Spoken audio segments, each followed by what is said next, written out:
episode of Costume as Character, I spoke with Tracy Fields, the costume designer on Rian Johnson's How Catch 'Em series, Poker Face. But before we get into that, if you want to see other costume design videos, please subscribe to our channel.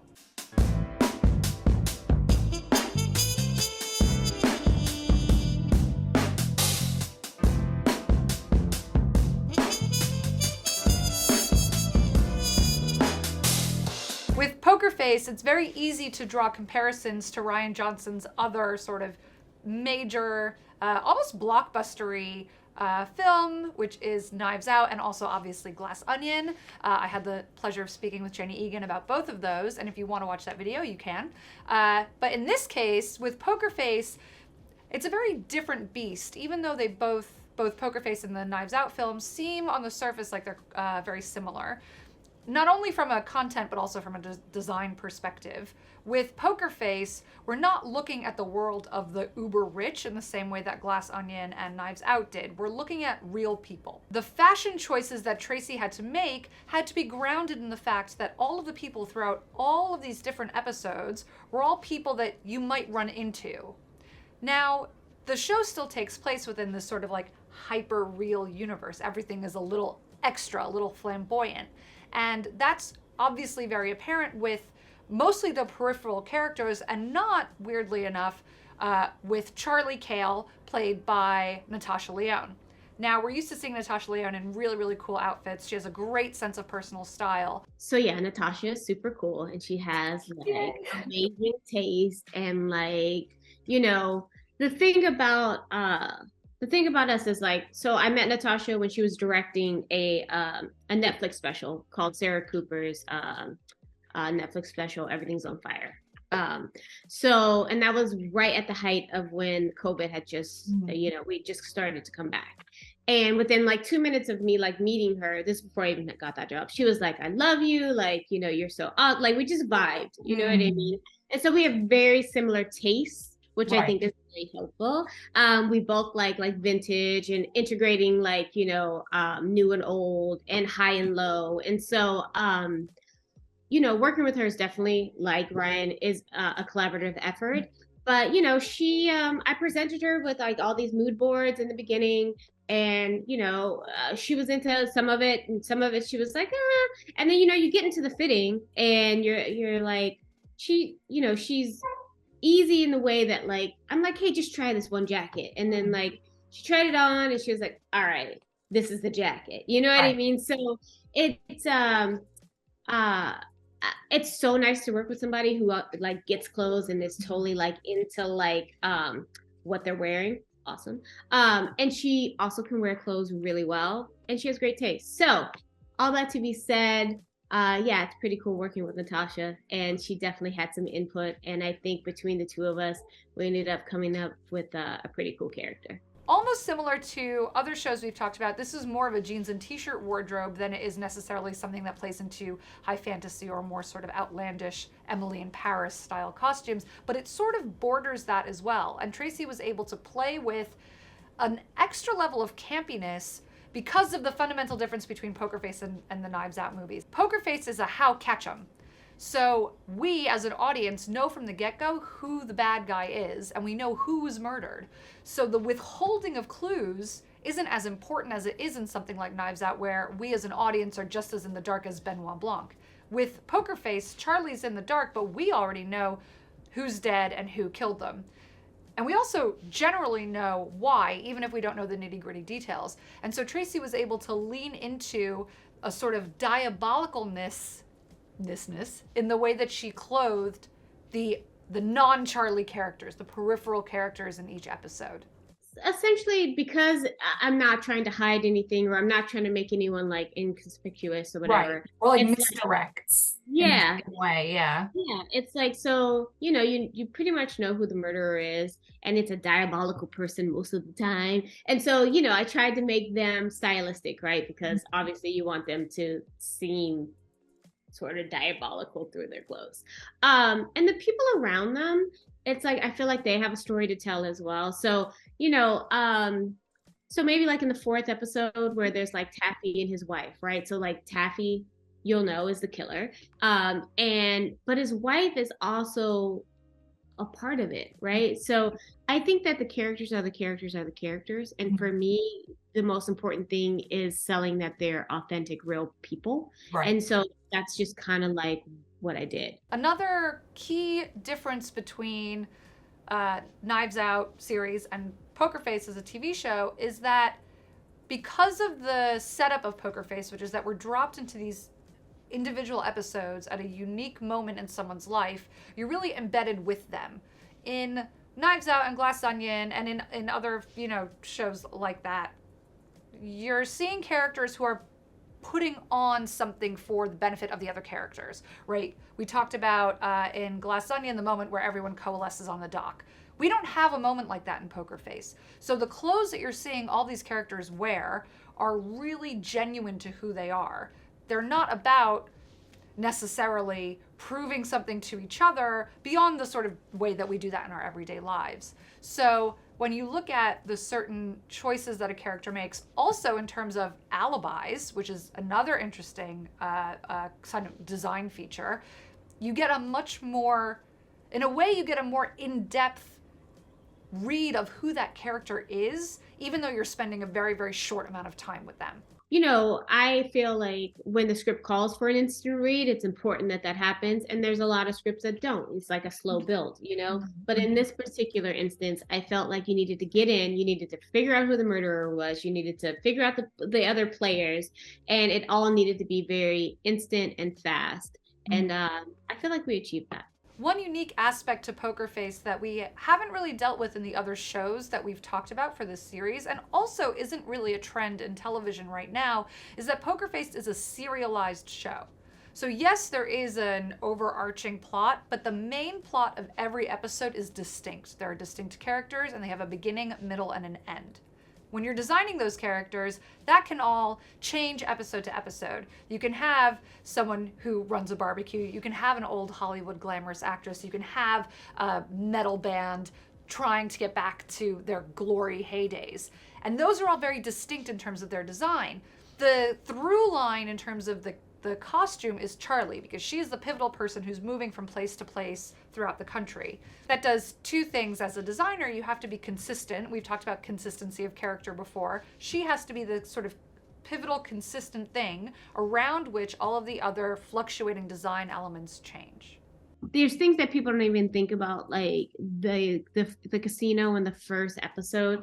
I had to build all of those uniforms, and that's always like kind of fun for me, just because it's a whole world I'm creating. The location was indicative of like the other players that were in the episode. And it was also like, part of setting a scene is the people in the scene, especially like the background. So like if we're in Tennessee, there's implements of like Western wear. And, if we're in New York, then it feels a little more like, city. The idea is that Charlie, Natasha, she in the first episode, you kind of see how she lives. So there's like stuff in her car, like clothes, jackets, whatever.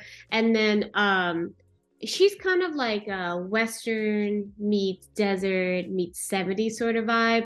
Something that Tracy talked about, which was super interesting, was how closely she worked with the production team, in particular with the casino. So that's sort of where we start our journey with Charlie, as she's working in this casino run by Sterling Frost Jr., played, fantabulously by Adrian Brody. There's a whole world building process that goes on with any show, with any film, but in particular with Poker Face, she had to very quickly drop you into established places, literally cities and sort of, even if they're fictional, but also businesses, a gas station or a NASCAR track or a casino.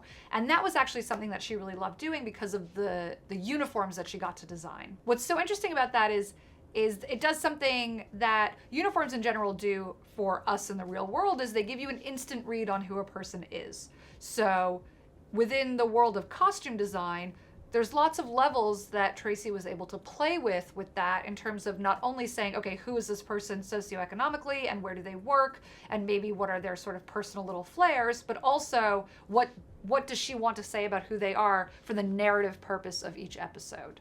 So Judy Ree is our production designer, and she's a dream to work with. We are very similar in the overachieving, like let's make it all amazing. And it's important that everything works. You know, I would go visit her in her office and she would show me like her mood boards of like what was to come, which is always helpful for me to make sure that the characters fit in the world. So Right. there's a lot of like, I feel like inspiring each other. And we worked really well together. So yeah, love Judy. Briefly mentioned about how Charlie is sort of our the person whose journey we're going on, and her wardrobe by necessity has to be very pared down because she's living out of her car. So when someone is on the road, and also not really by choice, she's kind of forced into this, you know, running away that she does. You know, she takes with her the things that are closest, that are nearest and dearest, and we actually see her rewear a lot of the same pieces in different outfits, which again is something that real people do. And I feel like I mention Emily in Paris in every single video I do, but it kind of, Emily in Paris is in its own way the kind of epitome of everything that is amazing about costume design, and also all the things that we as an audience kind of nigglingly pick up on, which is that in the real world, particularly if you're not, you know, an uber wealthy person with a lot of space, we have a limited amount of clothes that we own and a limited space in which to keep them. Charlie is the very sort of stripped down basic of that. She's got 5 shirts, 3 pairs of jeans, a belt. You know, we see her wearing the same belt pretty much throughout the whole show because she's living out of her car. So designing that kind of pared down wardrobe, you really have to pay attention to creating the character, and who she is reflected in the things she chooses. I think because also I'm such a authentic, real sort of person. I, in almost all of my shows, you'll see that like people rewear things because that's real life. We all have a closet, right? Or we all have our stuff in our car that we got, and that's it. Right. And Right. it's like you'll see that she's wearing like the same t-shirts a lot. She's wearing the same jeans a lot. She's wearing the same jacket a lot. And is it every single time? Not necessarily, but like, you know, a lot of the time. And it's like you'll see it throughout the whole episode. So do I think it hinders me? No, I think it's actually more of a challenge and more fun because then I have to even be more creative. It's like, Right. I mean, if she got to wear a different outfit every time, sure, I could just get a whole bunch of awesome clothes and that's cool too. But I think, you know, the real intricacy about building a character, especially, you know, visually, is being able to understand like them as a person as well, you know. So it's like you take their elements, you take their pieces that they, and you just kind of like rework them and you keep Right. it interesting. I think that's the challenge, just trying Right. to keep it interesting. The central conceit of the show is that Charlie has an internal bullshit monitor and she can tell when someone's lying. Now, you have to think about the real life consequences of something like that. I mean, that's obviously what the show is about, but in this heightened sort of, you know, Jessica Fletcher, who, you know, how catch 'em kind of way. But in reality, one of the things that we all think about, you know, most of us when we get dressed is not just how do I look, but how are others going to perceive me? And particularly for women, a lot of the fundamentals of how we relate to each other and to the world is through our clothes. For men too, I think women, you know, in the broad sense of the word, tend to sort of connect on things. You could be standing on a subway platform and a stranger could say, I love your bag, or I love your shoes. You know, that's the kind of dialogue that we engage in. But imagine if you could, you know, bump into someone who goes, oh, I love your top, and you know instantly that they're lying to you. That is a really jarring thing that you have to reckon with as a person. So she has to be incredibly self-reliant and really, really comfortable in her own skin. So everything she's going to wear is going to fit well in a way that she feels good in, and she's going to carry herself with that confidence because she has to. Otherwise, what's the other option? Which is an interesting thing to think about when you're looking at the psychology of her character, which is in a way what the show is about. As you go through the episodes, her gift becomes more loud in her own head. She starts to really hear all the lies, like all the time, you know. And by episode 8, it's like, you know, she's trying to like block it out a little bit. And by the time you get to like episode 10, it's a little bit more of embracing, you know. I think like clothes wise, from my point of view, it was mostly just about trying to be genuine, you know. So I'm not sure that that's really like something that could tie in with necessarily her gift, the character's gift. It was more like, okay, listen, you're on the run, right? So you only have a couple of these elements, or you go to a thrift store and you pick up a couple things, or somebody gave you a shirt, or like, you know, there's an instance where a character gives her a shirt and that's what she ends up wearing. Like, you know, we tried to make it as like real as possible, which is also ties into just like Natasha herself, not even just like the character as well, but Natasha just such an authentic person, you know, she's just like super genuine. And it's like, you know, you get what you get. And that, I mean, that's literally it. And it's like, I think that that's more of what I tapped into, just trying to keep the genuineness alive. Charlie has a couple of good pieces that she bought when she was using her gift in order to basically grift people for money in poker games. You know, there's a couple things along the way, like in episode 5, you'll find that, you know, there's a vintage t-shirt that she has that is sort of a clue. And then I'm trying to think what else is like of the place. I mean, listen, she has to wear uniform sometimes because she gets these like odd jobs. So yeah, so some of that is like super fun. Like, you know, she works at like a go-kart place, and then but she always kind of has her own twist on the uniform because you know, Charlie, and she just kind of like there's just like no, without, I'm trying to not use a cuss word, but no fucks given. You know, it's like she just doesn't, you know, she's just like whatever. It's who I am. You know, she's so authentic. You know, she's got to wear a uniform. Cool, I'll put that on, and it's just kind of becomes like sort of like a second skin for her. She just wears clothes really well, and she just kind of makes it her own, which is awesome from a costume design point of view. In a show with as much breadth of space and time as Poker Face, I had to ask Tracy if there were, you know, costumes that she was particularly fond of, either that were challenging or really exciting to see on screen. There are quite a few. I mean, obviously, I really love Adrian, right? Because like he's very stylistic. I would say Ellen Barkin's character is like very old Hollywood, very glamorous, and that was fun. And there was a custom build that, you know, I got to make for her, which was awesome. So that's one of the things. I mean, listen, I spoilers. I got to build a horse that Natasha has to wear, like an actual horse. Yeah, I know. There are I'm trying to, like, you know, I mean, there's like a race car episode where I got to do like NASCAR thing, like, and all the things that are like, I got to build a Krampus. I don't even know if you know what a Krampus is. It's a Christmas demon. Oh, I mean, I thought I was like, is this like another thing I don't know? Yeah, I know Krampus. Yeah, that's you know what else really stands out to me is Chloe's outfits, and she's wearing all this stuff that's like directly from the 80s. Right. So, and you know, it's hard to make her look bad. She looks amazing. So yeah, super stoked on her looks. One challenge, particularly when creating a wardrobe for a cast that isn't on screen all the time, the sort of characters that follow Charlie through her journey, is creating a sense of a touchstone in terms of their design. And in particular, Tracy paid specific attention to the relationship in terms of wardrobe between Ron Perlman and Adrian Brody. Now, as father and son in the same business, there are elements of the design that follow through while still having uniqueness to each character. And Tracy explained the ways in which she picked out certain pieces of costume flair to differentiate between father and son. So my inspiration for Adrian Sterling Frost Jr. Is basically Casino, the movie Casino, right? Like I wanted it to feel like old Vegas, but with a modern twist, right? So we did all the fun pops of color.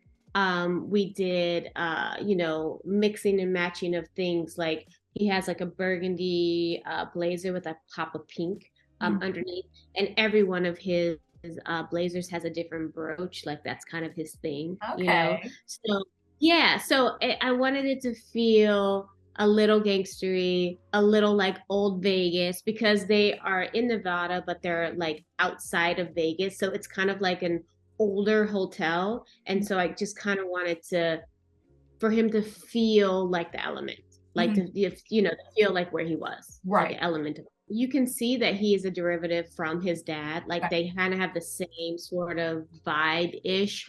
The dad is slightly more Western, so you Okay. can tell that he's from a little bit more of a even a farther generation, like a farther back generation.